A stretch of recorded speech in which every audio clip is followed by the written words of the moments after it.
Hey, Supers, welcome back to another Shark Tank Tank Tales. I have two wonderful entrepreneurs who were just recently on Shark Tank, like this past weekend, with the one and only Kevin Hart. That was absolutely, as a Philly boy, absolutely incredible. Very proud of him and for the city of Philly and all that. Anyway, they are here to talk from their pitch for Meet Candi or Candy. Candi. I know how to spell and do math. I do that. I need, wherever you are right now, I need some super claps. If you're on the bus, in the bathroom, I don't care where you're at, give some super claps for Super Keithan and Quiante. Woo! Welcome, welcome, welcome. Thank you so much for being here. Thank you for having us. You are very welcome. Thank you for reaching out. Like that's it's so awesome when the things actually come together and the things that you plan to happen. Actually, you put it out into the universe, and what do you get, right? Yeah, no, I mean, any chance we can get to talk about our business is a good one. Absolutely. Ding ding for that. So first off, I want to say your story super inspiring. I love the passion and the drive to want to do more, do better. That's what the whole super thing's about, right? Being super yourself and bringing it out of the people around you. And I loved we said if you don't do school in 3 years, then you're doing it wrong. As a two-time college dropout, I can, with the experience that I've had in the last few years, I can absolutely appreciate that going and just crushing it when you go and make that decision to do something. Thank you. We appreciate that. No, we definitely appreciate that. It wasn't easy, but we did it. Oh, well, look, anything worth doing is not easy, right? People can make it look easy, but it is certainly not easy at all. Fair point. So we heard about how you got started with Candi in the Shark Tank episode, but how did Shark Tank get involved with you, or you get involved with Shark Tank? Did you reach out to them or apply? Yeah, it's typically there's two ways people get on Shark Tank. Either you audition or a producer reaches out to you. So in our case, producers reached out to us. We didn't have to audition. And I think it came in one of the videos they mentioned it this week, that every season 20 to 30,000 companies pitch to be on Shark Tank every season, right? And I think it was 150 companies actually get the opportunity to pitch. And then from that 150, not all of those air, right? So you're just talking about how hard it is to get your show to air. You go from 20 to 30,000 pitching, 20 to 30,000 asking for the opportunity to pitch, 150 actually getting the pitch, and then even a smaller amount of that actually gets aired on TV. And so it was we're super fortunate to be able to get aired.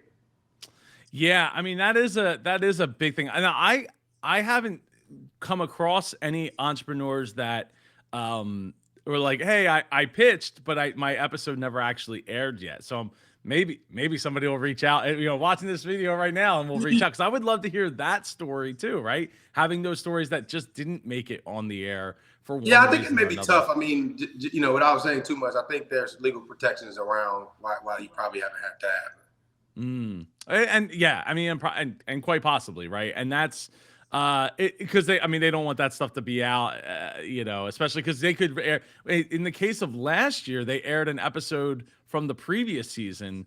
I forget. It was because if you look at the production notes, it's like season 11 when they aired it in season 12, because nobody had masks on and everybody was close to, the sharks were all on top of each other. And it's like, oh, that's kind of weird. Yeah, exactly. Totally. So, yeah, I've always said, I told Quiante that. I said, I wonder what it would have been like pitching in a prior season, before COVID and everything like that. Because obviously with COVID, it's no secret that everything is much more buttoned up, much more, protected. And so I imagine the experience probably was a little bit more enjoyable for people who pitched in prior years pre-COVID. I would tend to think so. But you guys even had it easy compared to season 12, who had to quarantine for 10 days in a hotel room and practice prior to being able to walk out onto the floor. I think they pitched in Vegas, right? They were in Vegas, yeah. They're at like the Venetian. So first off, the Venetian is our favorite hotel in Vegas. It's where we stay every time we go to Vegas. And so the idea that I would have been quarantined at the Venetian in Vegas does not sound like a negative thing to me. I don't know if you've ever stayed, but they literally have the best hotel rooms in Vegas. All of their rooms are suites. It is literally are they? First place to be. I've been there. I just have never stayed there. I think we stayed at Treasure Island or something like that. Oh, so right across the street. Yeah, no, Venetian is amazing. I mean, if you Google it, it's regularly listed as one of the top places to stay in Vegas. I love it. I mean, compared to Treasure Island's fine. It was okay. It was probably a lot cheaper, than it was more budget conscious than staying at the Venetian. So it was fine, but we could walk. We got to walk through it and all that. But so that's awesome. So they reached out to you. They found you, and then when did you actually pitch? Was it in like May? Well, we can't talk about dates, but it was a couple months before we went on the show. Okay, so 2 or 3 months before. All right, cool. So, tell me, what was your experience like with Shark Tank prior to that? Were you both of you Shark Tank fans? Like, had you never watched the show before? We were. I remember when it first aired, like years ago when we were in college. So we used to watch it heavily then. So to be able to be on the actual show was amazing. Like we said before, we've seen these people on TV, but now we're in front of them. We were like, oh my God, this is real. So yeah, and for us too, like especially when the show initially aired and like we watched it years ago, like. Neither one of us saw ourselves as entrepreneurs, like, and I always say that for us, our prior business, instant speakers, is what kind of got us off the bench in the game. But we never, some people you talk to are like, hey, I've always wanted to be my own boss. I always want to own my own company. That was never our story. Like we never saw ourselves that way. So when I was watching Shark Tank years ago, it wasn't like, oh, one day I dreamed to be in front of the sharks and pitch my business. Like that just never, at that time, that wasn't something that I aspired to because I didn't necessarily care about being an entrepreneur per se. So it was maybe more about the products, the experience. Yeah, it was entertainment. I mean, watching Shark Tank, I'm like, these people are crazy going up here in front of the people trying to pitch their ideas and seeing like Mr. Wonderful trash their ideas. I'm like, I can never do anything like this, but we had the opportunity, so it was very exciting. Yeah, I mean, for sure, it was like as someone who I think being in college and I obviously having professional aspirations and then even in law school, I watched it a lot, so I'm interested just from a business perspective because I just, enjoy business and obviously it's a show, so they make it entertaining, right? So I enjoyed it for those reasons, but definitely, you have no choice. If you watch the show, you have no choice but to feel like a shark. So you know the rhythm of the show, you're asking the questions, you're answering the questions, right? You got commentary similar to your show, right? I mean, I think your show is similar to what everybody does at home who watches the show. And so that's why we, while it was a little critical at times, we didn't take it personal because we understand that like that's what everybody does when you watch the show. I try to be as fair and as diverse about it as I possibly can, right? And try to think about things from different perspectives. And I try to be respectful too, because it's, while the sharks in some ways are playing characters, you aren't. You are the real people there. They, like they're real people too. I'm not trying to say that celebrities are people, but they're part of a production of a show. Absolutely. Yeah. So I try, if I'm going to be as super hypercritical, I try to be more critical of them than the people, and try to keep it objective to the business, as a whole, and what could be that next step, or what could be something that to be done. And so I try to be. So I guess I wasn't too critical. So you have to talk about all the time. You gotta take. If you want to take the good, you gotta take the bad. You gotta take the in between, right? It's like it's all part of the package: good, bad, ugly, medium, gray, black, white. Well, you got to take it all. So if you want to enjoy the spoil, the fruits of the labor, you got to enjoy all the other stuff that comes with it. 100%. And I deal with that kind of stuff all day long in the comments for people who are like, shut the heck up, like nobody cares. Like, okay, cool, like nobody cares. All right. What does Floyd Mayweather quote from years ago? He said, "Some people pay to watch me win, some people pay to watch me lose, as long as they're paying." That's the thing, right? I like the 50 Cent quote, the let him hate and watch the money pile down, right? That's how I view it. Like, and that's why I always come at it from I don't even try to engage it so much as I just say, I appreciate you watching and commenting. Right. And that's it. And if it makes them mad and they watch 10 more videos because it's mad, maybe they'll start to actually listen and it'll start to have the breakthrough like so many people that have watched this channel have. And But it's so that funny, is, I would say though, you know, our perspective on like, you know, people that troll on social media, I just always wonder like there has to be better things to do with your time in your life than to be like an internet troll. I just find it, I don't know. I think most, the average person that's like on social media, you see something you don't like, you keep scrolling or you keep going or whatever. The people that actually take their time to like write crazy things or say, you know, mean or ill-spirited things, I just always wonder like, what does that life look like when you're in your, you know, mom's basement at 43 years old, like eating Captain Crunch? I mean, I just. Is that how you picture it? yeah, shots fired. I'll tell you, while I do not engage in said conversations, I do read those conversations because it's so funny. I think a lot of times, you know, YouTube comments are a little different because it's very anonymous. But when you look at Facebook and it's like you're putting your name to some of the stuff that you're like actively putting out there for everybody.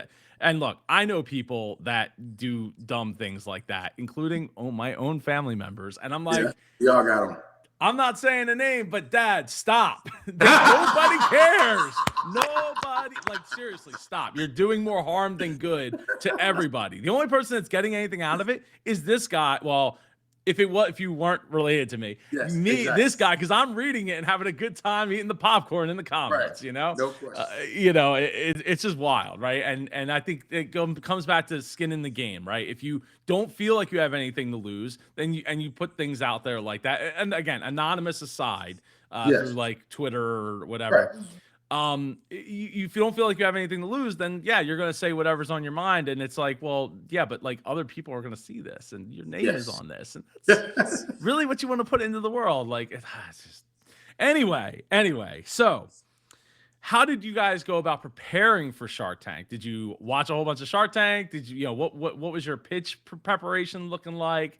That's what I'm really curious about. Yeah, I think it's what most people or contestants would do is watch the episodes. You try to predict questions, and obviously you know your business, but you know what are they going to ask you to try to trip you up? And I think that's what we were focusing on. Like, obviously we're comfortable with our numbers and things like that, but what other thing can they possibly ask us that we might not be prepared for? So, you know, I watched a few seasons and tried to get prepared for it to see what that could possibly be. Yeah, and I think from my perspective, it's just making sure that you know your data and your numbers cold, right? Like we know our numbers, but you got to think about the numbers that maybe you don't track that they care about, right? And so you're looking at your analytics stack and you're trying to figure out, okay, here are the things that we care about, right? But what are the numbers that they're going to ask about? Let's make sure we know those numbers in and out. And right, and like Keithan said, what you're really trying to do is you're trying to predict any and every question that they may ask and make sure that you know how to answer that question, but you're also ready for the rebuttal. And so I think that our preparation was really good in terms of just knowing all the questions that they would ask, but also being able to have a response for that rebuttal. And I think a lot of times people prepare, it's like, if they're going to ask me, what's my average order value? Okay, I know my average order value is $100, but you don't think about that like sort of what's the next question after that? What's the good question after that? Like it's like the softball, the like, hey, I like you, and here's the softball. But then what's the like Mr. Wonderful, like, the truth is in the numbers and this stat isn't right, and it's a stupid question, right? And so we played all scenarios out. It is so hard. And one thing that I've been told by doing these interviews is, and you kind of hear it too, especially in the older seasons, like seasons 2, 3, and 4. There's a lot of crosstalk, right? And I know that they're like sometimes shouting over each other, especially these last 2 seasons where they're separated. So they're trying to raise their voice a little bit, in some cases, and in some cases not raising their voice and expecting you to hear them from, even further distance away. And then like trying to do the crosstalk thing. And I mean, look, I always give credit to the editors. They're world-class editors and producers over at Shark Tank, because being able to find the storyline and then build the whole like pitch, 10 minutes around that is not, as an editor myself, I know it's not necessarily easy, even though they set it up. They, do all the pre-production work to make it as simple as possible. And And those cross things, I mean, that's one of those things where it's like, answer, who do I answer? When do I answer? And you see it like all the time, but they're like, well, you didn't answer me. And look, I mean, we all know that they're there for 45 minutes to an hour, hour and a half. And it's like 10 minutes can go by, but from every person I've interviewed, the time on the carpet is quicker than you think. Like you're out there 45 minutes or an hour, but it feels like 10 minutes. That is no truer words could be said. It is literally it goes by so fast. Like literally, you look up and you're walking out and you're like, it felt like it was 5 minutes, right? But it literally was 45 minutes to an hour later, and that is kind of crazy. But I think part of it is, you're just once it starts, right? It's just full motion, right? You're answering questions, you're doing rebuttals, like, and so you lose track of the clock time, and you're just locked in trying to get a deal. Yeah, absolutely. I remember when we walked out shortly after, I told Keithan, I was like, I don't know what I just said. Like it just happened so quickly. Like what just happened? So it was pretty cool to be able to take a break afterwards to like try to take it all in.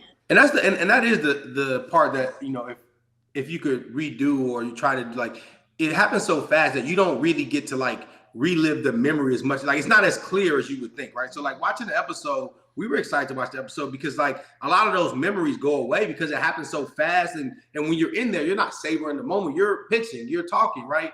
And so those moments, those sort of natural memories that you think you would have, they're kind of gray because everything happens so fast.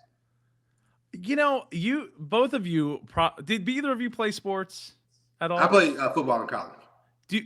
Look, I didn't play sports too much like as a kid, but then like when I got to like high school, it was over for me. But then I picked up hockey when I got to like my 20s, right? And we would talk about the games afterwards, and they'd be like, "Well, do you remember this play and that play and this and that?" And I'm like, "Nah, I don't remember any of that, man." I don't know. Maybe if I scored, I would remember like the second and a half before that happened, but that's about it. Like for me, the short-term memory loss thing, because things are happening so fast and you're not seeing it from top down, right? Like you're not watching yourself on a camera or on a screen top down in third person of like what's happening in the moment. Exactly. I can remember a football game watching it better than I can being in the moment because I'm more worried about like, okay, I'm breathing, I'm running, I'm got to do this. I got, that's the things I'm worried about, not remembering what the heck happened. Absolutely. And you mentioned earlier too, like the other part that you're like excited about and trying to figure out is, you're pitching for 45 minutes to an hour and they dwindle that down to, let's say, an 8 to 10 minute segment, right? And so you're running like what was kept, like what, what was the storyline? And I think that, they do their best, but I think, every person that's ever been on any TV show probably has a complaint or two about what was edited or what, how it was edited. I thought that our edit was very, very fair. But obviously it was a lot more that we talked about. And so you're super excited. Like, well, what did they choose and how did they set these moments up and, the sequence of events and things like that. So that was pretty cool to see as well.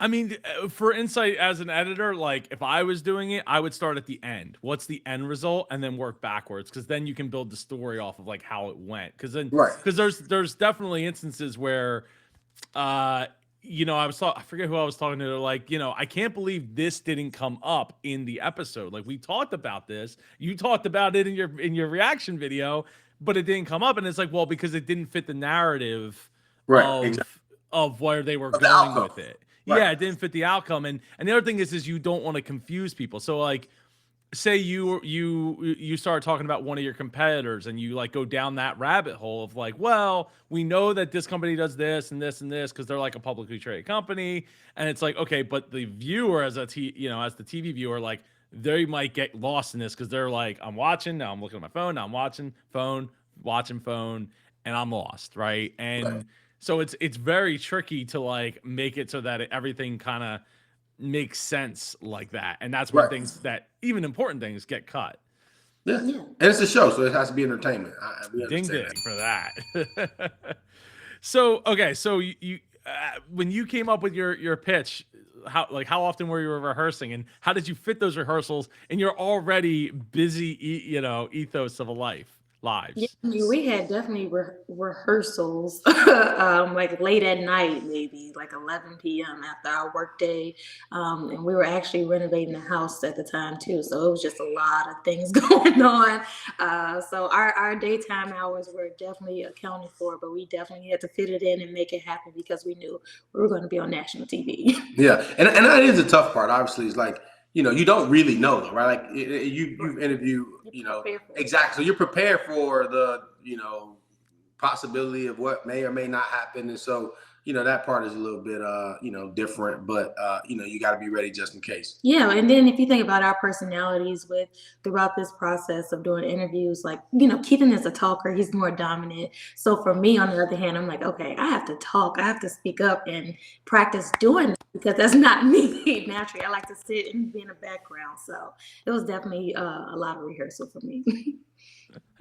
No, I understand that dynamic because my wife and I are pretty much the same. I'm the talker, and Mhm. she is when when you talk one on one, she's great. But it's when it comes to things like standing up on a stage or talking to multiple people, she just is like she'll take it or leave it. It's not like you know Yeah, gravitates it's towards nothing it or that anything. we're too excited about. It's Right. just, either you have to do it or you can't do it at all. And in that point, I had to do it. So So okay, so we get to Shark Tank. We're walking down. I always want to say the aisle because but we're walking down the hallway, and Mhm. what are we feeling? What are we thinking? What's going through our mind there? I'm ready to go, man. Like I said, it's just it was game time for me. I'm locked in. I'm ready to go. I know what I got to do, and I'm thinking this is opportunity is going to check. Honestly, what I was thinking is like, when I walk out of here, my life won't be the same, regardless of the outcome, right? Like, my life will be different forever. And so, I was just excited and locked in and ready to go. Yeah, I would say I was the same. Obviously, you have your nerves and jitters and things like that, but you also know there's no turning back. So it's all or nothing, and you just do your best, and that's what you have to prepare yourself for. Just do your best.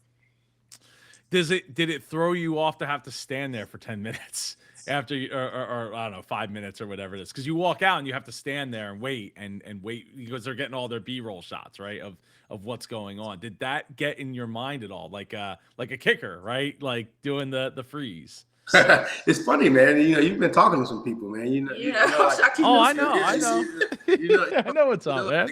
I can't confirm. This is public information, by the way. Not just because it's been on my show, but it's also public information. Like if you Google it, like there's lots of that type of information out there. Yeah, but I would say I can't, again, without confirming or denying anything. It's not as long as you say, but no, that's not a big deal. I mean, obviously you're prepared about you kind of know what's going to happen when you get in there. And I do think at that point, that was a good time for me to take it in. Like, oh wow, this is a nice set. We're here. Okay, we're about to begin. This is perfect. You just take everything in. And like he said, it's not as long as you said, but you do have time to just appreciate being there in that moment.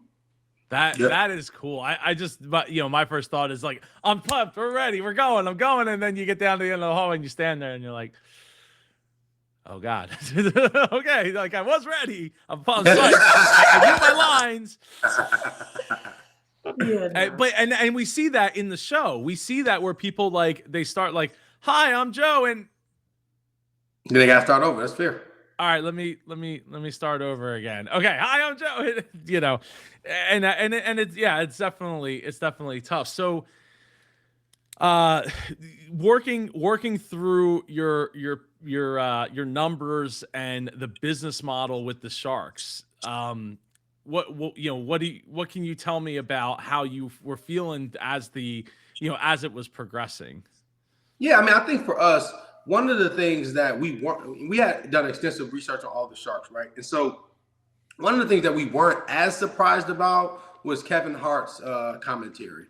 I think it's important to understand, like with Kevin Hart, like we anticipated that our marketing strategy would be he may not be the most excited about it. And part of that is because, years ago, Kevin Hart had a movie with Sony, and they had gotten into a debate, or there was an issue regarding him posting on his social media for free. And I believe that the issue came down to him saying, hey, if you want access to this is a separate thing. You don't get access to my social media just because I'm in the movie, right? This is not part of my obligations. And then I don't know if you remember, a couple years ago, Sony had a breach. And so all the emails and everything got out. And then all of that correspondence of the executives talking, negatively about him in that, calling him greedy and things like that, was part of the leaked email. So we had known that going in. And so when Kevin Hart had said, we were hoping obviously that it didn't impact him. But when he said it, when his first sort of couple questions, we knew immediately, like, okay, he may be out. And again, we were prepared for that. What I would say we probably weren't the most prepared for is just the fact that how his feedback sort of, influenced the other panel of people. Now, granted, I still think that I know 100% that if we ask for, let's say, anywhere between 150 to 250, we get probably an offer from 4 to 5 sharks. I don't think we would have ever got Kevin. Just practically, again, knowing what his bias was coming in and respecting it and understanding it.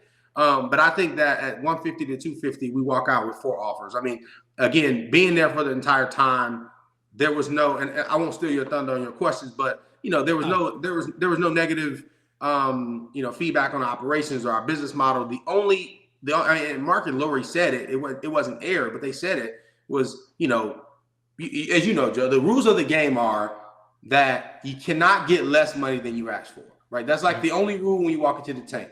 Your valuation can get manipulated up and down, right? We asked for 500 for 15. They could have said 500 for 100, right? They could say I would buy the whole company. But 500 is the number you have to get if you ask for 500, right? And so for us, that's something that we would have, obviously, like they said, but for the rules of the game, we probably could have got something done. But the rules of the game say we can't give you less money than you asked for, right? And even Mark, before he said you made the fatal Shark Tank mistake, the full sentence that he was saying, the full statement was, if we were talking about 125 or something like that, we probably could have got something done. But you guys made the fatal Shark Tank mistake. So it was more to that statement. And so for us, that's why you see us leave the tank feeling so excited, because especially if you saw the edit of the episode, the company that went right before us, right? Like their criticism was much more harsh. The NASA tire company, yeah, the right? Smart Tire Company, yeah. That's like, that was rough. That was really. That's rough. who you fear being, right? Like going in, you fear that experience, right? That's the experience. You're like, I don't want to be like that. And no disrespect to them. I'm sure again, the Shark Tank effect is real. They'll do well, but I'm just saying when you're preparing, you're like, I don't want to have that to deal with those types of questions. So I thought that our pitch went really, really well, and I know for a fact, but for the ask, we would have walked out of there with 4 offers. I'm sorry, we walked out there with what? 4 offers. With 4 offers. Oh wow. Yeah, I don't think we get Kevin, but I think from the tone of the room, I think everybody else could have got an offer for sure. Wow. That says a lot, right? To even have the feeling that they were positive on what you're doing, how you're doing it. I mean, now that I'm recalling, because I didn't have time to watch it, unfortunately, prior to doing this interview. I usually try to, but family members not doing so well and things like that. But yeah, life is happening in real time speed. So the valuation part definitely, and it is a problem in a lot of cases, because people ask for just too much money for what the company, like unless you wanted to give up 100% of the company. Yeah, right.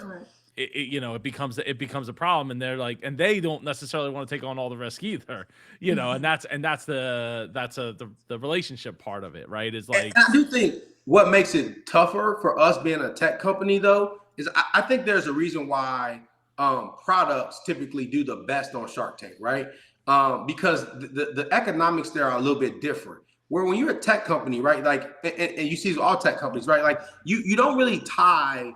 It's hard to tie how much money you need to grow your business to an exact, hey, I'm going to use this money for this, and I'm going to give you this return, right? Like if you think about the world of tech companies, like it doesn't, like Uber has never been profitable in the history of the company, right? Like, they probably worth $100 billion. Now, that's an extreme example, but I'm just giving you an idea of like tech companies are looked at differently. And so what you need to build, for instance, and this is one of your commentary, right? Like for us to build a mobile application, which was we all know we need, the Sharks understood that. You're talking about on the low end, 100,000, anywhere between 100 and 300,000, right? We've talked to development companies, we've gotten quotes on this. So our ask of $500,000 was like, okay, if we have to build a mobile application and that costs us $250,000 or $200,000, well then we're back trying to raise money in the next 8 months because we still got to do the marketing that we talked about. We still got to build out, our team, right? So like when you think about the ask in the context of a Shark Tank space, it seems crazy, right?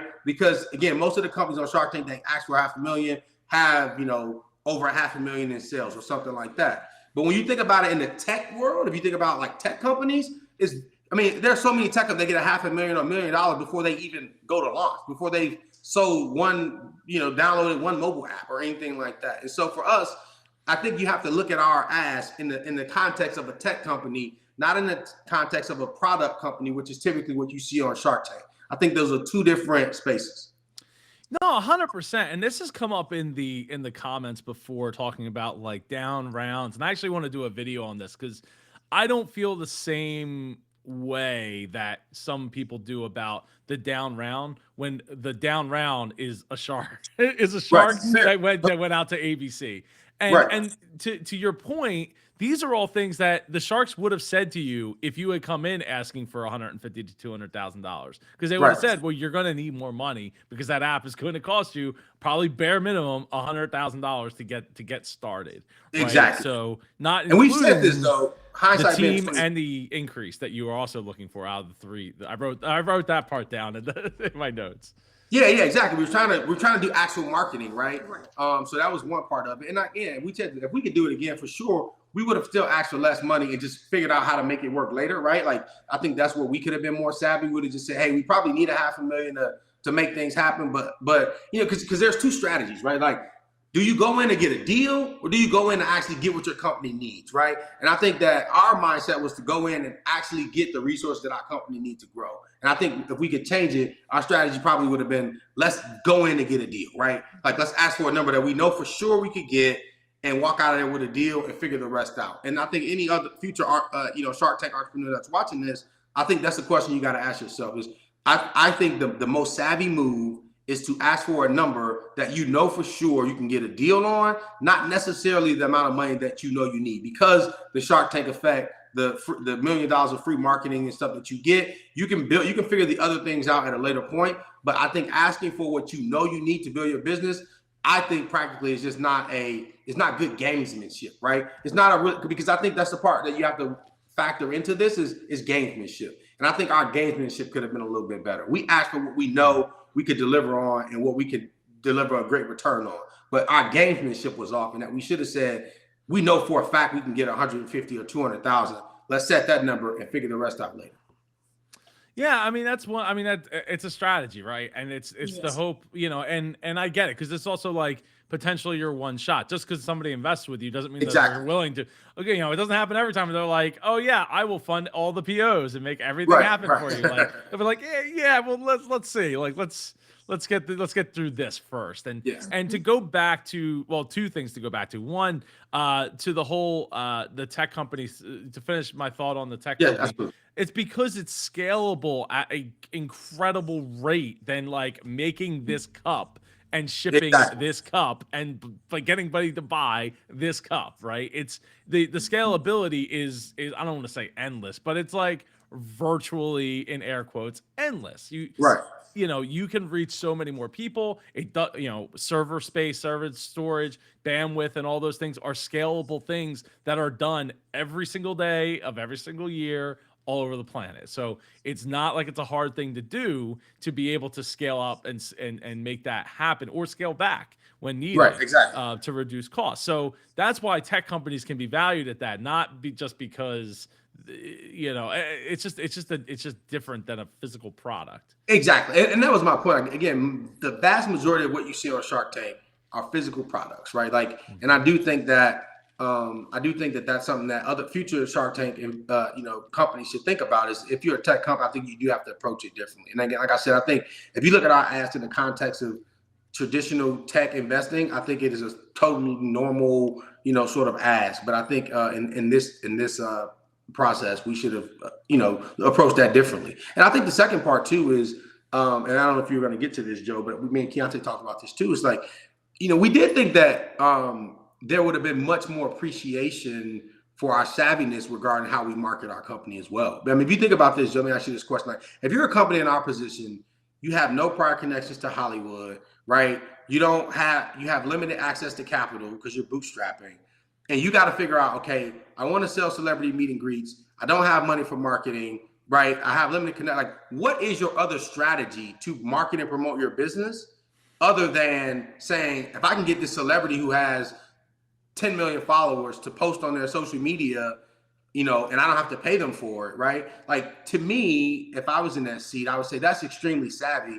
And that's how, and that's what I look for in an entrepreneur who knows how to take limited resources and maximize it, right? And so for us, I would say that that's one of the things that we were more surprised about that didn't get sort of respected enough, which is it, like I said, and I think part of it was just the Kevin Hart's biases. I think that just sort of spoiled the pool a little bit. But I do think that we were shocked about that. It was like, what else would you, in our position, like what other options do you have? You'd have to have the money to do advertising and promotion. That engine that Kevin Hart talks about is not free, right? That engine comes with, you have to have resources to do that. And so for us, it was like, well, if we want to be lean and we want to start promoting tomorrow, the easiest way is to hit our celebrities and say, hey, can you post this? And here's the thing, Joe. If you post right now, Joe, for us, and let's say your post makes $100,000, $75,000 of that goes to you. You make 3 times what we make, right? So it's not like this is some like con game where we're like, post for free and give us free promotion. It's like, actually, if anything is generated off of that, you get the vast majority of it, right? And the reality of it is, Joe, if I want to get you more bookings for your page, I can run $1 million worth of Instagram and Facebook ads. But ultimately, the people that I'm trying to get to are the people that follow you, right? Like those are the people I'm trying to get to, the people that are self-selected to follow your content, to engage with your content. So no matter how many ads I run to, the ultimate target market that I'm trying to get to are those people. And so that's how we sell it, because it's the truth. If I want to make the most money for you, Joe, I'm going to go to your followers, and I can run ads all I want, but they're already there. And I'm telling you, hey, you post, 75% of the money goes to you. So again, it's not as crazy. I just think it's different from what you typically see, obviously, on Shark Tank. So yeah, I mean, I don't disagree with that at all. I mean, anything that I would recommend that isn't go and start running Facebook ads and dumping money in that pit. It's a pit that can work. Don't get me wrong. I've done it. It works, but it's a faster than a slow burn. Right. It would be a slow burn of let's build the following, right? Let's get a podcast going. Let's get video going. Let's start doing that. And I mean, I can connect you with a good friend of mine of the show. He's actually done one Biz Coach Reacts video with me back it's almost a year ago now.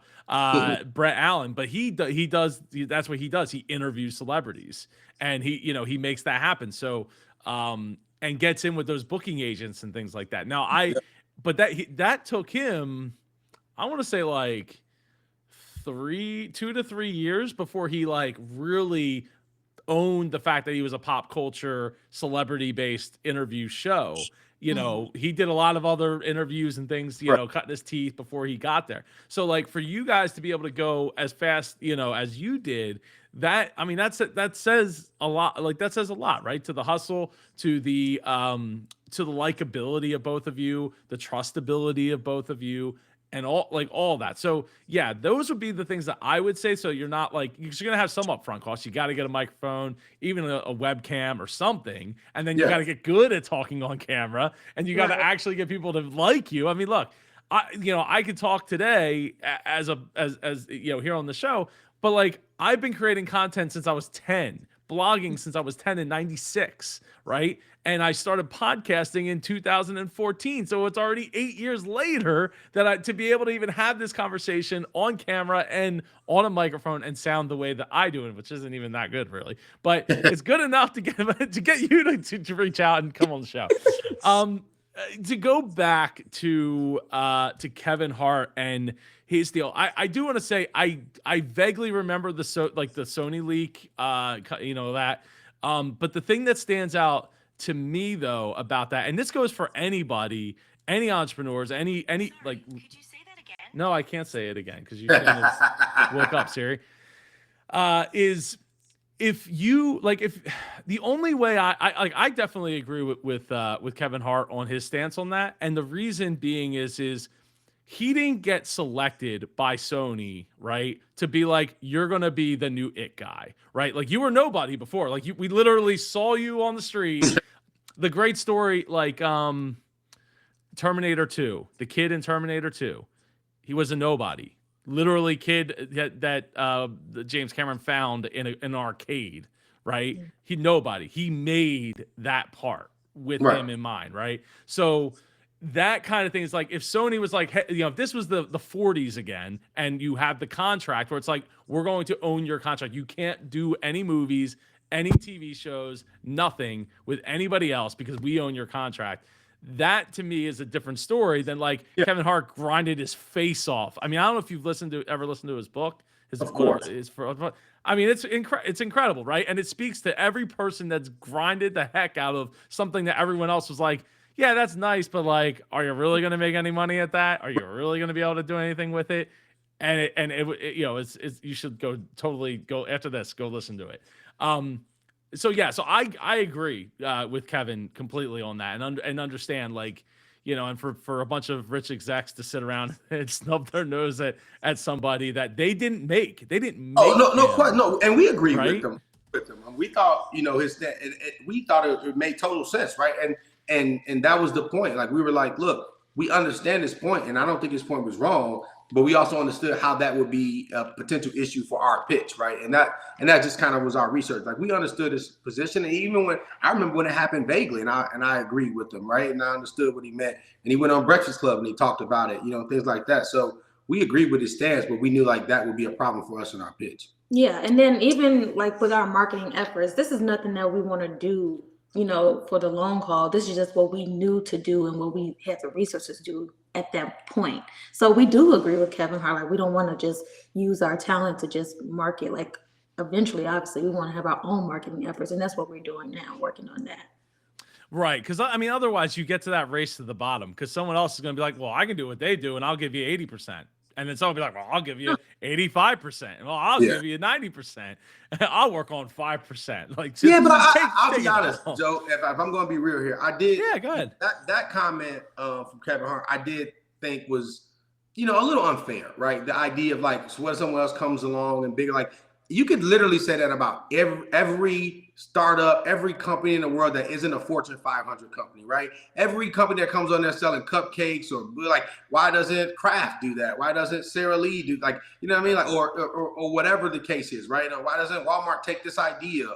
Or the company with the finger thing, like, why doesn't whomever take it, right? Like, you can literally say that about every industry. There always could be a bigger player that has more resource, that has more money. The reality of it is how most companies operate is that they don't. It's, hey, I'd rather let the small guy figure it out, work out the kinks, whatever, and then I'll just acquire you, right? But that's just not how big businesses work. And so in this space, it may be a little bit different. I understand that. But, for us, like, Cameo is already in the space, right? Cameo they started doing video chats July of 2020, right? Like 3 months after we operated. July of 2020 was our best month that we've had in the company, probably prior to what this month will look like, right? So like, we've seen zero impact from Cameo being in our space, and they're literally, his definition of a nightmare was Cameo, right? Which is a bigger company that has the established connections, that has the branding, has the agents, all that, and they can wipe you out. But again, the only impact to our business negatively has been restrictions opening back up, right? That's been the only thing that's really hurt our business is the easing of the pandemic. But Cameo has been, and I mean this respectfully, because we respect we're both out of Chicago. We respect what they built. They created this industry, and you got to give them credit for it. But I'm just saying, Cameo's from Chicago? Sorry, I didn't realize that. Okay. Yeah, they're a Chicago company, and we loosely know Steve. We met with him before and things like that. So like, but my point is, like, Steve Delance is the CEO there. Like, we respect what they've done. Like, they have, as I told people, the boogeyman came in and it wasn't that scary. And what I meant was, like, when we started the company, our fear was that, hey, what if Cameo jumps in our industry? Like, what happens to us? They came and it didn't impact our business at all. Actually, 90% of our talent are also on Cameo. and they do both, because you got to think about this, Joe. We don't sign nobody on Cameo on our platform signs contracts. There's no exclusivity. So if you're a talent, there's really no incentive for you to only be on just Cameo or just another platform, right? Like you talk about Maya, who's our #1 talent and does amazing for us. She's probably on 5 or 6 platforms total, which we're fine with. Right? Like, why wouldn't you monopolize that for yourself? And then at the end of the day, whatever platform generates you money, and then you go with that one. So for us, that's why I think Cameo hasn't really been an issue for us, because our talent will just be on both. And that's what we see. 90% of our talent are on both. And frankly, they'll tell you that we do the meet and greet segment better because our meet and greets are monitored. So that's one thing that we do that separates us from our competition. Every one of our meet and greets is monitored. So, and the second piece is this: our celebrities don't have a login on our platform. So we tell people, and then I'll ask this question, Joe. If you're a celebrity, this is how our pitch goes a little bit. I say, when you do in-person meet and greets, are you the person processing payments? Let's go with the skit, Joe. No. Go ahead. No. Okay. I don't know anything about that. Are you escorting people in and out of the room? No. Okay. Are you the one that coordinated the meet and greet? No.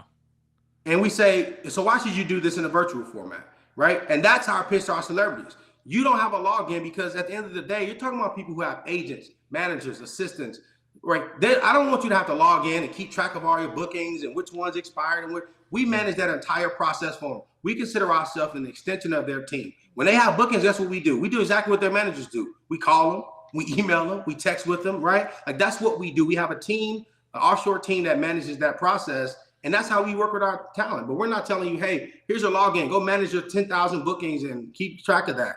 So those two things alone make us different. All of our calls are monitored. So a celebrity is never on there with somebody that they never met or gets awkward. They don't have to manage the time of the meet and greet. They don't have to say, oh, I call this our Steve Jobs thing, right? Our Steve Jobs moment, Joe, is that we never want a celebrity to have to tell a fan they have to go. That's simple. That's our Steve Jobs thing. Like, Steve Jobs was known for being obsessive about like the small details. Our Steve Jobs moment, we never want a celebrity to have to say, sorry, your time is up, I gotta go. So primarily for safety reasons, just no awkwardness, right? And two, because for timing, all of our meet and greets will always be monitored. We will always have somebody on there to say, hey, unfortunately, Joe has to go. Thank you so much for booking. Have a great day, right? They're never the bad guy. They're never going to be the bad guy on our platform. And two, they don't have a login. They never have to worry about managing that process. They can literally sign up and everything, they can go about their lives. And we call them and text them or email them when they have bookings. So all that is awesome. I wish that would have came through I think some of that came through because I was talking about like automating at least the booking, the time finding process. But the other thing that you guys have that Cameo doesn't have is both of you, right? And that's a lot. Like Cameo is not going to have you guys, and that speaks volumes. So that's one of the reasons why a podcast, building your own platform, building their own mark. Now, especially now that you already have sales to prove the platform. I mean, that's what a lot of people don't have out of the gate, right? They're like, oh well, if I do this, I can do the podcast and I can like get through it. But the problem is unless you're getting sales, it's hard to justify the time. You guys already got the sales. Now it's like, okay, now let's figure out the engine to make it, because both of what you have is special, right? And it's unique to you that no one else can replicate. And that is what I think a lot of entrepreneurs have to remember, is that it doesn't matter if somebody else has the finger. I mean, my finger chopsticks, I think, will be here tomorrow. I can't wait to try. I don't want to snack. I mentioned it in the video. Like, I will just literally here and just eat. But I can eat my dinner at least, that I would normally eat with those chopsticks. And I'm looking forward to trying them out. But it's the people behind it. It's the story behind it. And I mean, there's a lot of companies that have gotten big from those stories, right? From being those people. I mean, Walt Disney's one of the biggest ones. Apple with Steve Jobs and Steve Wozniak, right? The lore writes itself. But it actually is really important. It's more important than I think people a lot of times realize how important that is. I totally agree. I think that, go back on something you said earlier, as well, real quick point. Like, I think you mentioned on your video, you talked about like maybe using like a Calendly or something like that. And I think we explored that heavily going in. But I think once you work with celebrities long enough, you realize that solution would never work, because the idea that some super busy celebrity is going to go in here, well, 2 or their 3 times a agent, their week agent, not that. update their availability. But even in that case, like, you believe it or not, the agents don't want to do that kind of stuff. Like I said, all these people are not going. They're not trying to update a Calendly, every week, and availability is off. And, and you think about, like, we have talent, and their schedules are just too fluent, right? Like, you may say, I'm good to go on Friday at 5, and then they get a concert and all this. And like, the last thing that they're thinking about is, oh, I got to update my Candi calendar to make sure it's accurate, right? Like, we have celebrities the day of that are like, oh, I totally forgot about this. Like, and then we're like, we talked to you yesterday. They're like, yeah, I totally forgot. I got this thing going on. I got to film at 5. And so, exactly. So the idea that we explored it, we thought it was a great idea. And that's how Cameo at least test ran their meet and greets was using Calendly. But again, they quickly moved from that because it's just long term. Celebrities aren't gonna, manage that type of booking flow. But the second thing too is, I do think that I gotta be fair. I'm always gonna keep it real here, right, Joe? So I'll give you another hot take from me. I do think that the idea that investors invest in founders a little bit more than they invest in business, I think it's overblown. I'm just being fair. We've been in a million pitch meetings for Candi and for our other business speakers. We've watched Shark Tank 1,000 times. I think the story is cool, but I think that as you're an entrepreneur, you feel like it's like 70-30 or 60-40. Like, you is 60%, the idea is 40%, or 70%, the idea is 30%. I think it's 20. I think it's 20-80. I think you gets you to 20 to 30%. I think the business is 70 to 80%. And so I do want businesses, entrepreneurs that watch this, that aspire to pitch to investors, whatever, don't drink that Kool-Aid. This is my opinion personally. I think it's so overblown, because I think you'll walk out of a meeting and say, man, again, if you look at me and Keithan and what we've done, you would think, man, like, if it's 60-40 or 70-30, we would be good, right? But and frankly, I think we screwed ourselves asking for too much money. But I do think that that is overblown to entrepreneurs. Like, they invested in you over the company. And I think what was the pitch we just watched earlier? The wellness company. Oh, the Liberate. Liberate. I think that entrepreneur was saying the same thing. She was like, I thought, you invest in people, you guys like me. And it's like, I think entrepreneurs have been sold that, and I don't think that's true. The reality of it is I think it's 20 to 30% is you.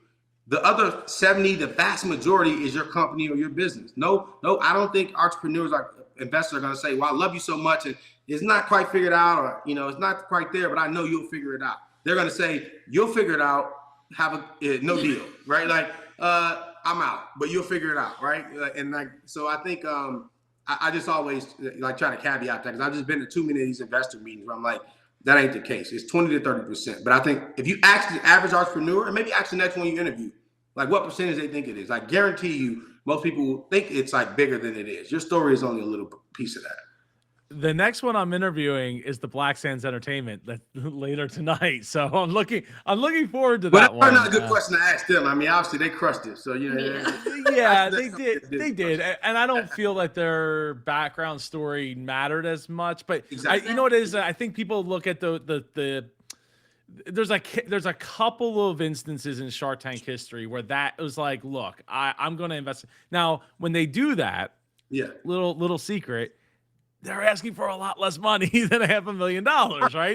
It's like, I want like 40 grand, It's like, I'm going to spend 40 grand in like lunch this week. Are you kidding me? Like, sure. And that was my point. That's what I said, that we failed. And I think we didn't fail at all. I mean, like I said, bookings is up.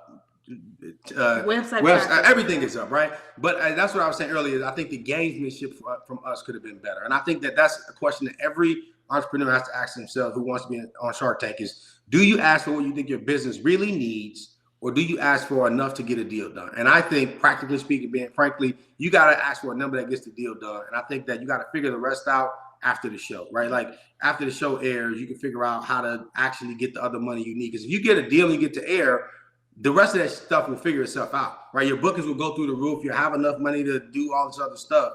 And that's something that, again, if we can change only that thing, it would be that we would ask for less money from a gamemanship perspective, just to get it, even if it was 100,000, and we knew the only thing we could do is build an app. Well, but the show, the positive press, the partnership with the Shark, all of that could have made up for whatever else we needed. Yeah, and to go back to what I was saying about it being unique to you, that's not necessarily just I'm talking investor speak. I'm talking about Yeah. for customers. I'm talking about the Yeah. experience that your clients, the celebrities or your inventory gets with you, right? That's you, and that's something huge that because Kevin Howard's on the show, in his books talked about like, look, I show up, I'm there early, I'm there late, I'm doing everything, I'm making sure everybody's having a good time, and I want my positivity to flow through everyone, because if they're not having a good time, I'm not having a good time, then nobody's having a good time, right? And that's the thing that by having that podcast, by having that platform, by having that blog, by having that video series, is another way to interact on the customer end and get them to be like, you know what, I could go buy this on Cameo, but these two, they're doing the interviews, they're putting in the work. I get to know some of their stories sprinkled in across all this series, and I get sucked into and all that. And those are the kinds of things where it's like you're going to build a customer for life, no matter what you're selling, because they're going to be like, I'm invested in them. Right. Yeah, I agree. And to piggyback off of that, I was working with a customer yesterday, and she was just so shocked that I even took the time to help her. She was an older customer, but she had purchased like 5 bookings, and she couldn't work Zoom. So it's like, whoa. So I had to take the time out, to make sure that she was understanding what buttons to select and things like that, because we assume everybody's accustomed to that platform or use it once in their lifetime because of the pandemic, but that's not always the case.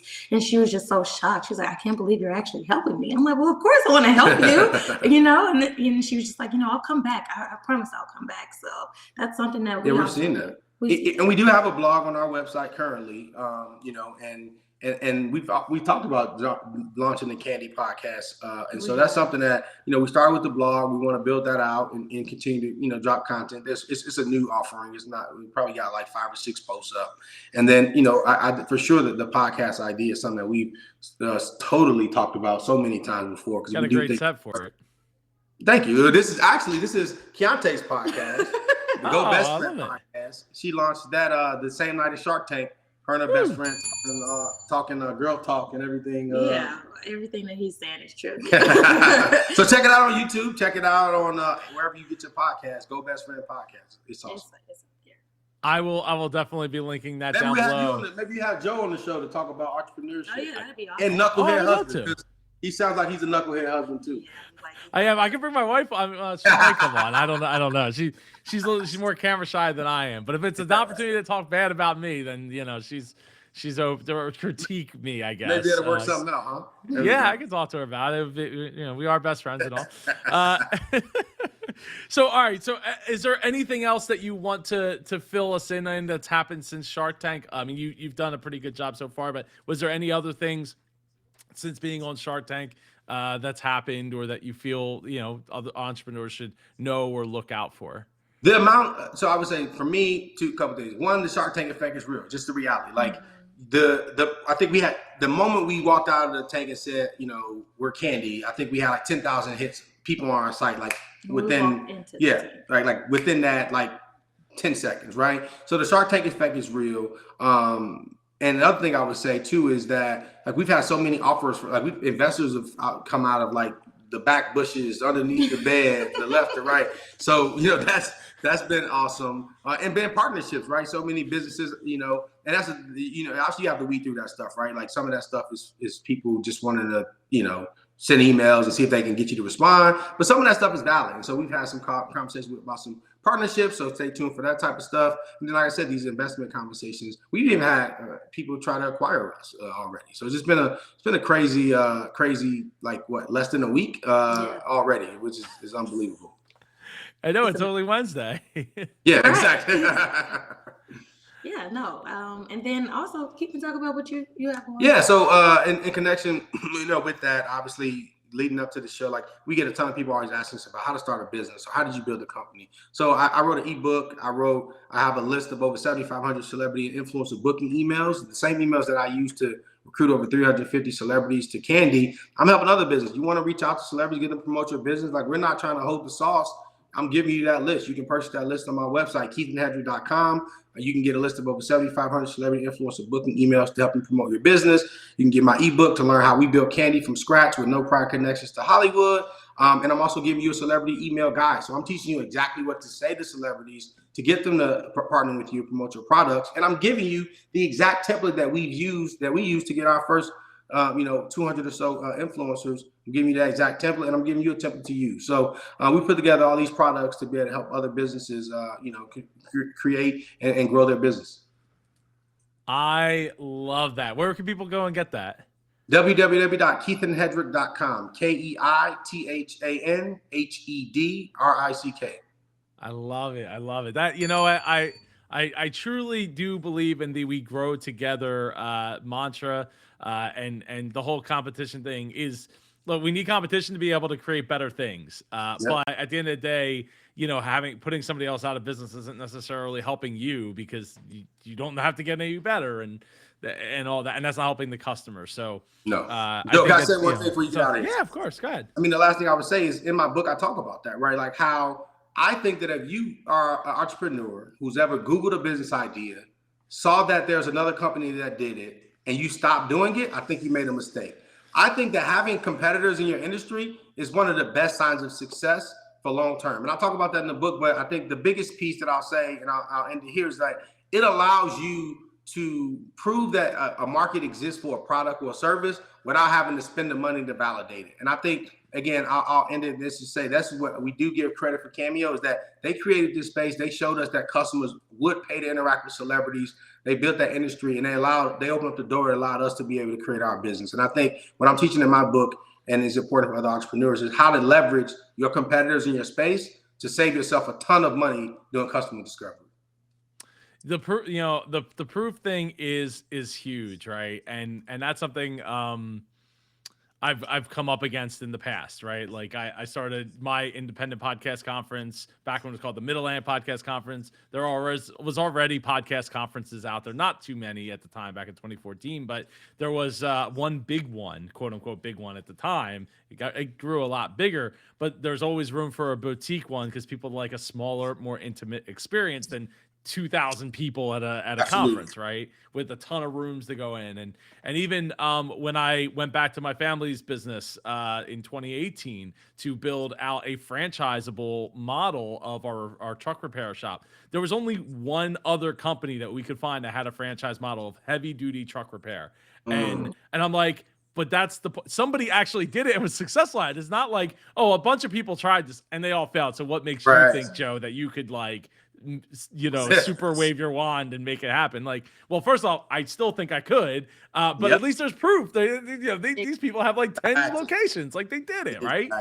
So it can work, and things like that. So yeah, don't get discouraged. I absolutely love it. And Quiante, any final thoughts on you, and where can people get your podcast? Yeah, so you can find our podcast. We recorded it. It's on YouTube. It's called Go Best Friend Podcast. It's on Spotify, Apple Podcasts, Google Podcasts, Amazon Music, wherever you get your podcast from, we're on there. Okay. Love it. Well, thank you so much for both of you taking the time today to come and be here on the Super Joe Pardo channel. It's an honor to have both of you here. Seriously, it's an honor to have both of you here. Appreciate that. Thank you, Joe. You are so welcome. And if you've enjoyed this video, maybe you'll enjoy one of these other videos that we did that I'll link somewhere around here. I hope you all have an amazing day. Go be super and take care.